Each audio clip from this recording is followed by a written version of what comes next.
Hi FlossTube Stitchers. All of my stitching is seasonally appropriate tonight for once. My vintage are Pine Mountain pillows. Again, hope I'm not boring you with them. I think these are the last two small pillows that I haven't shown you yet, although I do have more kits in my stash that for some reason I never stitched. I think they got packed away really well when we moved and they didn't get unpacked until I worked on my craft room. So I do have some more to show you in the future, but I think these are the last two vintage stitched ones I have. The first is Eek, and the kits come with Ada, but a lot of times I do switch it out to a linen, and I usually choose a higher count than what they had originally called for because I don't like it when there's a border on the piece and then it makes the pillow look not straight. So I like a little more fabric showing around the edges. And there was always a button included, and I don't think I know the name of the company that made their buttons for them. So I think that's really cute. I also like it when the fabric is a little more subtle and not so crazy. But this one was a little crazy because it used two different prints. And I think it's appropriate. I think it's cute. So this I kept on the Ada, and I love the Frankenstein button. So anyway, I enjoy putting these either in a tiered tray, or I guess usually I put them in a big basket and just let, parts of each pillow show. I'm not sure what I'm doing with them yet this year. All right, then my current whip. I have worked on other whips that were kind of out of season in the last week or two. This was a new start, but that's because I had made so much progress on other pieces. Let's see, I guess I'll show you the picture of the finished item first. So this is a freebie that you get by signing up for the Primrose Cottage Stitches newsletter, and they will allow you to purchase a finishing kit 2 weeks before, I think. I've never ordered one of those, obviously. So I don't remember the details of that, but they send out the finishing kit ahead of time to entice you. You don't know what the stitch is going to be, but by the colors, you can kind of guess what season or what theme it might be. So this is called Hello Autumn. And this is what I got done, I think, in 2 nights. I really like the way the gold color changes. And actually, the lettering at the bottom, it spells autumn. Of course, you can't see that right now, but when I was stitching it, it didn't seem like it was really variegated. But now that you see it on camera, and I have a few more letters done, so that should be maybe just one more night of stitching. And then if you follow their Facebook page, you can see that people have done different things with it. They've changed the colors. I tried to find a bead for the seeds in the sunflower, but I couldn't find the right shade of brown or dark beige that would match chocolate mousse, which is the color they called for. And so I think I'm going to do a Smyrna cross or a padded satin stitch just to make them stand up a little bit more. But you can go to their Facebook or Instagram and see what other people have done with it. The other thing I wanted to show you up close is the 25 count potato Lugana. I've been trying to get more 25 in. Not every dyer carries it, and they don't have as many colors as the other sizes of Lugana, but I like working with 2 strands on 25. I discovered that a few years ago. And potato, I think, is only available in 25, so what are you going to do? And I didn't know what I was going to stitch on it. I got it in, I don't know, a month or so ago. And did I say I had been out of it for a while and kind of forgot about this color? So I think it's really good for animals as well, or anything that, maybe has a country theme to it, but it's also really good for fall. So I like that. I wish it came in more counts, maybe someday. And then I have a finish. So this is the Little House Needleworks freebie that you can get through her Facebook page called Pumpkins in a Basket.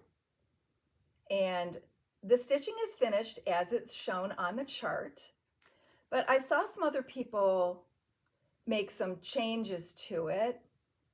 I think somebody wanted to fit it into a square pillow or square frame, so they left off the sunflowers and they put one of the flowers over the word basket. So I've been looking at it with a critical eye as I finished, you know, the last night or two of stitching, and I feel like there's a space there next to the words in a. And I was thinking of taking that same crow or blackbird. I forget now which ones have the gold beaks. But anyway, I was thinking of putting that same bird maybe sitting on top of the E, like between the E and the K. I don't know if I'd have to put legs on him or if I could just sit him there, or maybe I would put a button, but now it's bothering me because I feel like there's a space there. But anyway, I may do that, I may not, but other than that, it is finished. Alrighty. And then I had a finish. So I carry these Canadian Stitchery laser cut wood kits. They're very generous with their floss. In fact, in my Facebook post the other day when I showed the finished one, I said you probably could stitch with 3 strands if you like it to be more full because there's plenty of floss. But let's see, I think I'll hold it here so you're not distracted by what's in the background. So here's my little black cat, and I think he's really cute. He comes with a little ball chain. I think it's supposed to be a keychain or put on a backpack or yeah, I guess that's what they intended it for. But I knew I was going to put it on my tabletop tree, so I added the orange ribbon to the top. So anyway, he's very cute. And this was, I think it would have been a one-night stitch if I had started a little bit earlier because it just took like half an hour the second night. So that's Halloween Cat. All right, that's all of my stitching. Then yesterday was the 4th, and I did flags on the 4th. So I had shown this. Let's see, I did not practice holding this, but I think if I do this, you won't see so much glare. This is also from Primrose Cottage. There, can we see all of it? It's called 4th of July Rules. This was done by local stitcher Carol Leonard, and she used a really fun fabric called Pandora's Cotton Candy. It's a fabric flare that you can get through Stitchery Express. And I've seen people take sections of this design and do smaller, either framed pictures, pillows, easels, whatever, ornaments. So I think you could do a lot with this design. It's $20. We do have them in stock. And then because that was Patriotic, I decided to show this new model on loan from Phyllis W. And I have another model on display. I'm not sure. I think you might be able to see part of it in this video over there, but it's bigger because that customer stitched it on a different count fabric.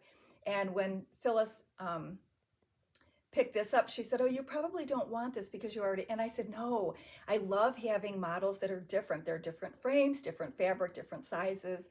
I don't have them in the same grouping right now, but maybe when we do a different Patriotic grouping, I'll put them together so people can see the difference between them. And she used, I think, all the called for colors, and she stitched it on 28 cashel in the color Platinum. Phyllis normally works on either like 32 Lugana or 36 linen, but this was one of her travel projects in the car. So this is called Wave by Bent Creek. Alrighty, then what was new, I think I've been forgetting to show you the Belle Soie automatic for each month. So I don't think I showed you September. And let me put these, they don't have to be in alphabetical order, whatever. So this was September.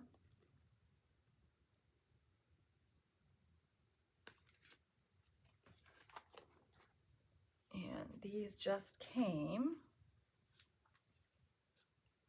These three colors are October, and they came a little early this month because of something that Diane was involved with, and she, I don't know, sort of apologized for needing to send them early. I forgot to say that in my email letter to my participants because they might be surprised that it's maybe a week earlier than normal, but anyway, I also am going to ask Diane if she's thinking about doing a year 2. She might have enough colors to do a second year. I didn't really figure that out, but we'll see what she says.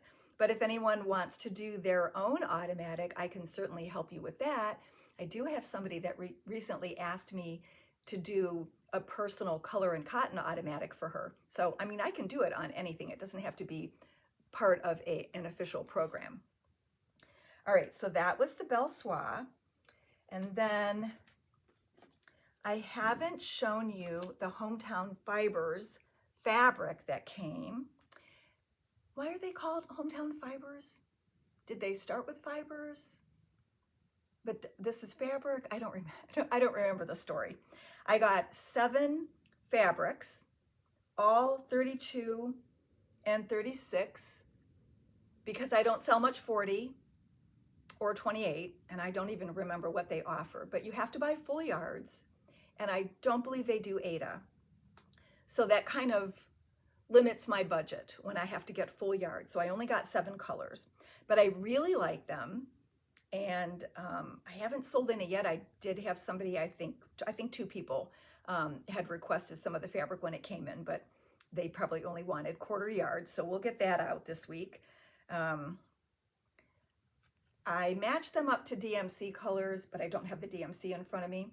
So this is Anna, and 3823 should be a close match if you want to look that up in your stash. It's a really, really pretty, like light buttery yellow, but not too yellow. It looks pretty good on camera. All right, the next one is, oh, I'm sorry, you probably saw that it was 36, but I forgot to say. The next one is 32, it's called Baxter, and there was not a good DMC match for this, but O2 will work for these purposes. Then the next one is the only color, I guess I got, everything else was in neutrals. This is 32 Lake Superior, and I thought it would be appropriate for the Rosewood Manor celebration chart that people are doing for the 250th next summer. So I thought I would just get that. And this is a close match to maybe 161. It's not really denim, it's not royal, it's not really navy, but I thought 161 on the color card looked good. The next one is 36 Natural, and I think when I opened up the box, although I liked Anna, I liked the pale yellow, but I think when I looked through all of them, I'm like, oh, I love this one. Well, of course, it matches 842, which is one of my favorite beiges in the DMC line. Yeah, I think it's a perfect neutral. All right, then I have Old Linen in 32. This is a little bit lighter than Anna, and 712 might be lighter than this, but that was the best match to the tone. Another good neutral for your stash. Then I have Old World in 36, and I'm going to, yeah. This one was the one that was the most modeled. So I'm going to say 407 and 3774 to cover two of the tones shown in this. And then the last one is called Queenie, and it's 36. And a good DMC match would be 648. So it's a nice neutral gray. You know how grays are sometimes blue or green? This is a nice neutral gray, which is hard to get in fabric and floss these days. All right, and the easy news is a quarter yard is $34 for any of it. So that's easy to remember. And I like her pricing. Some of the fabric has really gone up, and there are probably some companies that I won't be ordering wholesale from anymore because if they don't give us true wholesale and their prices are higher than everybody else's, where does that leave me? There's not much of a profit margin if I don't charge what I need to, but then that price is so high. So I think I'll stick with some companies that have more comparable pricing strategy. All right, so that was Hometown Fibers, but it was fabric. Okay. Now I'm going to show you Bonnie's ribbons from the recent needle art show sponsored by Medina Needlework Guild. This is the program that they do. It's their logo on the front. And then they have a page where they describe the guild and where and when they meet. And it is a local club, not affiliated with any national organization. And then pictures of the judges and their qualifications. And then there's a few pages that list the categories and the people that entered, the ribbons they won, and a description of their piece. And then on the back page is where Bonnie and I advertise. So that is one way that we support the guild. And another way is by entering our own work. We pay a few dollars more per piece being non-members, but I think it's worth it. And it's a way to show off our own stitching. I encourage customers to enter. It's kind of free advertising for both of our businesses in addition to the booklet, but just by having our pieces out there, you can see fabric that maybe you've never encountered before. A lot of the people that entered cross stitch in the show are not my customers, so I don't know where they're getting their supplies, but who knows, they might see something they're interested in, and then they would know who to contact. They might see a different framing option or other finishing style. And so that's, it's kind of double duty for us. We're paying to enter, but it's also kind of free advertising for our business.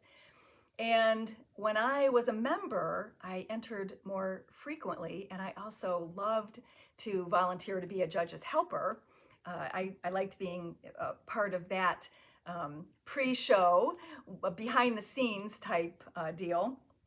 And I got to know some of the needlework judges, and it was very interesting to hear their comments, to see how their mind worked when they were trying to figure out what ribbon to give. Just the comments they would make about color or style or finishing technique. I learned some things along the way, and I also saw some personal biases come out. So that part was interesting too. But I have to say, Bonnie and I have a lot of fun entering. Take my comments with a grain of salt because we like to act mock offended sometimes by the comments and wondered where they got that idea from or why they felt that way. So anyway, it's just fun. So I'm just going to show Bonnie's tonight. I showed my 4 pieces in a collage a couple weeks ago. I may talk about them again in the future and give the comments for mine, but I decided to stick with Bonnie's tonight. This is Easter Pillow, but it's not a pillow, it's framed, by Flossabilities. And I believe I've shown you all of these pieces in previous videos. She got a 3rd. And can I just say ahead of time that she actually picked out the frame first when she was thinking about doing this, and then she picked out the floss. So she kind of wanted to match the lavender gray look of the outer part of the frame. Okay, just to preface the whole ribbon idea, I just wanted to point out that the stitching for both of us got rave reviews. So most of the comments and the ribbon choices were based on other things besides the actual stitching. So that's sometimes what makes it interesting. So for Easter Pillow, this judge said, although colors of thread used are Easter appropriate, this piece could have been so much more if you had used colors to pick out various motifs.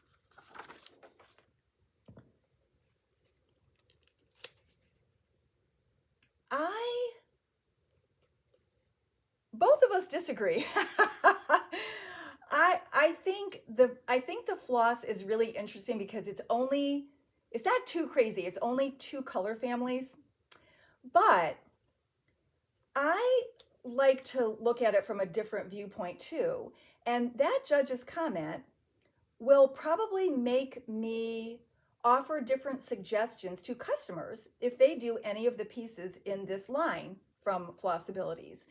I might even do, because we want to do all of these designs between the two of us, I might even do one of them and use a different color for each motif. So I'm going to take that as a good idea for the future, but I don't really think it affected this piece. I think her piece is beautiful. Anyway, but I'm going to try to find the joy and the beauty in each of the comments.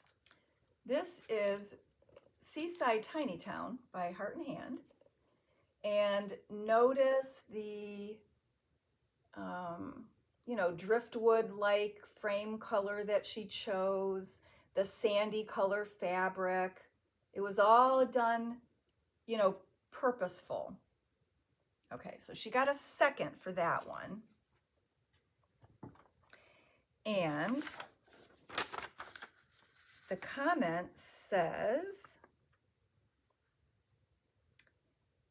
unfortunately, there isn't much contrast between the fabric and the frame.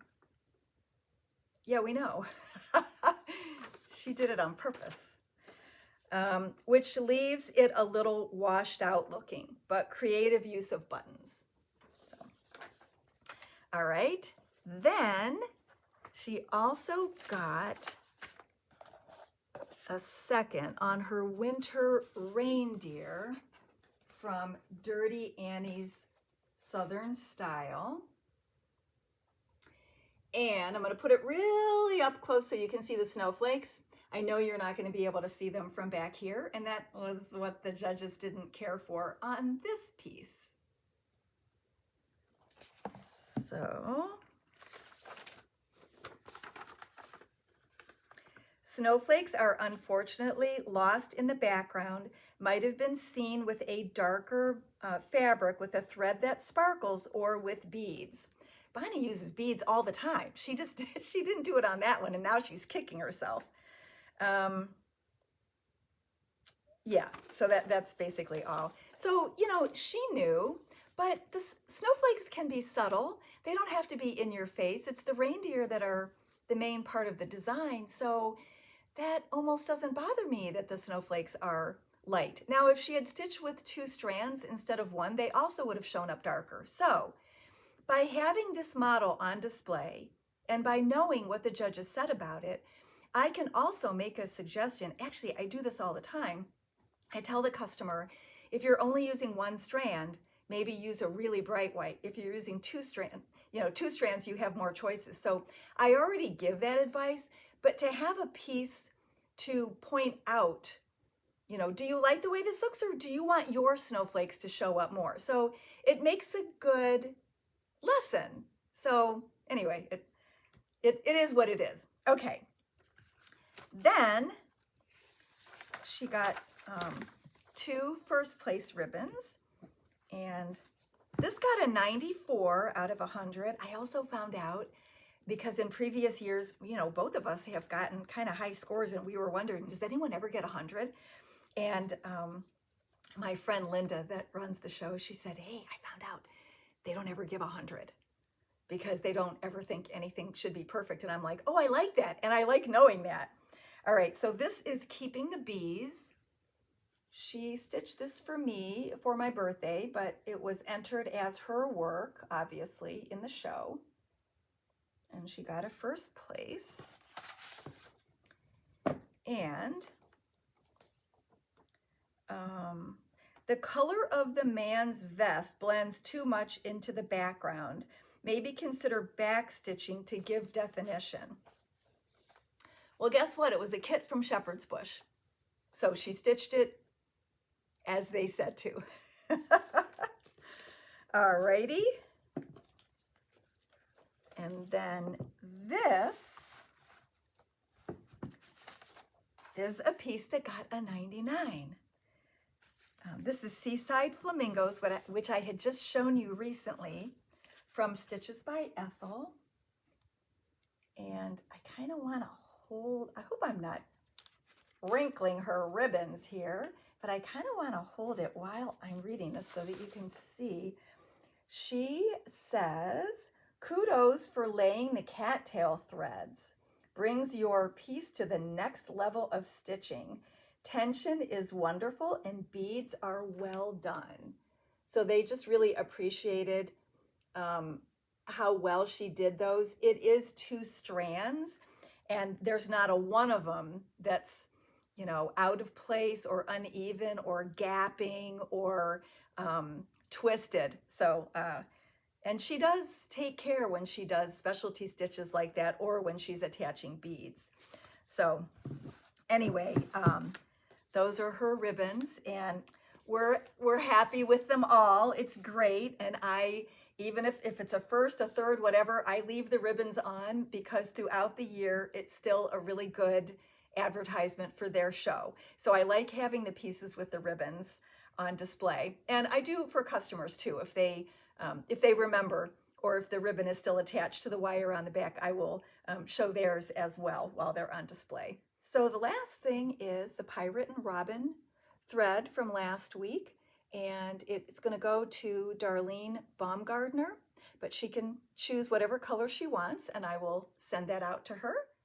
So I'm not sure what my video is going to look like next Sunday because it'll be the first weekend of the show. I'm thinking of filming a few things ahead of time so that I can do it vlog style. I may be too tired to do one at all, just a warning.